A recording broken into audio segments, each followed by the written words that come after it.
Days Gone, Sony's next major PS4 exclusive, is almost upon us, promising a harrowing and intense narrative-driven open-world experience where everything in the world is out to get you.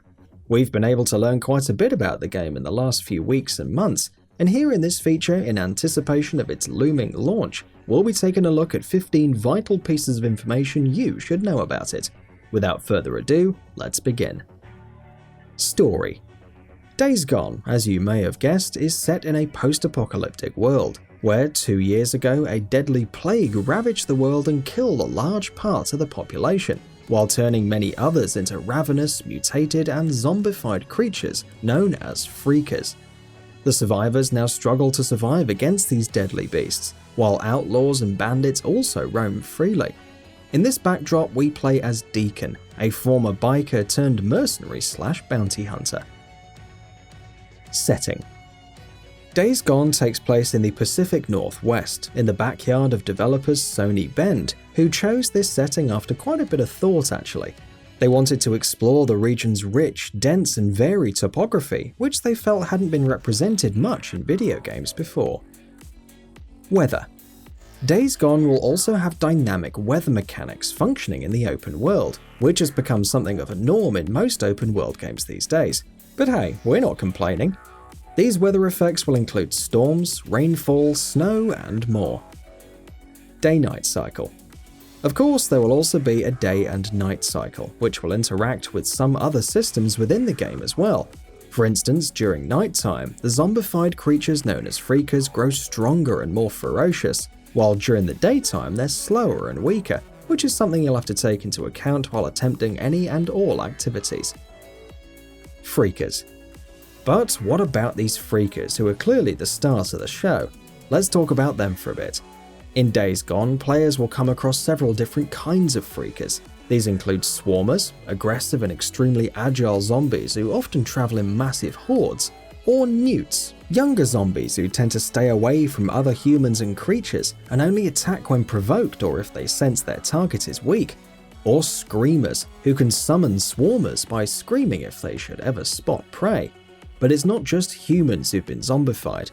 In the world of Days Gone, players will encounter freakers in the form of bears, ravens, wolves, and a lot more as well.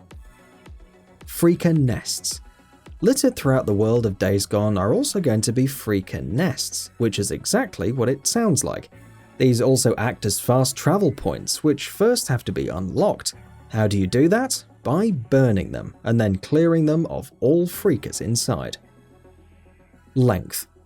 The game's length is something that can often make or break the deal for many players, but thankfully Days Gone isn't going to be lacking in this area.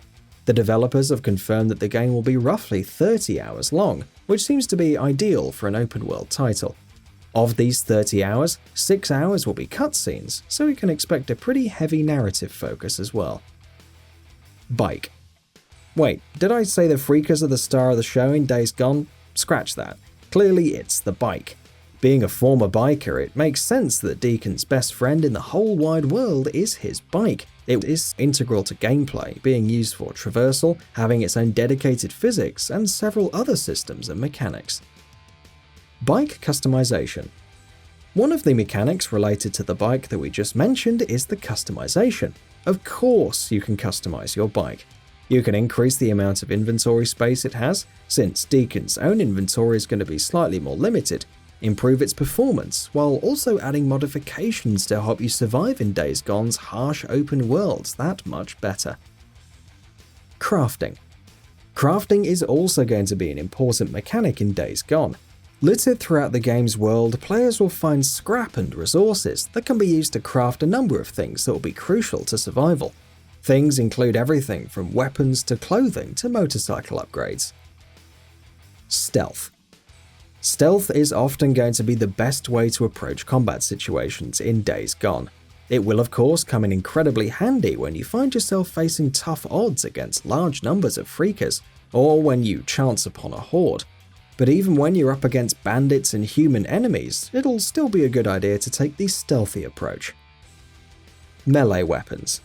It's not all about guns in Days Gone, as you might have imagined. In case you want to save ammo or find you want to get up close and personal, there'll be plenty of melee weapons in the game for you to use. Players can also craft melee weapons using resources found in the open world, but these weapons can break and won't last forever. Combat focus. When you are using guns, however, you will also be able to use an ability of sorts known as combat focus.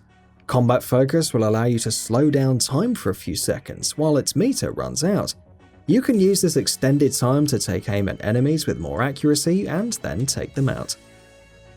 Safe houses. The world of Days Gone is going to be a dangerous place, as has become pretty clear by now, but there will be a few pockets of safety here and there for you to catch your breath in as well. Safe houses are scattered throughout the map, where players will be able to restock ammo or go to sleep to pass time, such as during nighttime when freakers are most active and dangerous. Photo mode. As is starting to become the norm in most open world games these days, or really most games in general, Days Gone will launch with a photo mode, which is promising to be one of the most full-featured photo modes we've ever seen. With tools such as visibility toggles, focus lock, a total of 18 filters, stickers, and a lot more, Days Gone's photo mode will provide plenty of mileage to those who enjoy that sort of thing. And that wraps it up. If you like what we're doing, please consider subscribing to our channel. We upload new videos daily, so make sure you don't miss them by subscribing. We appreciate your support, and we thank you for checking us out.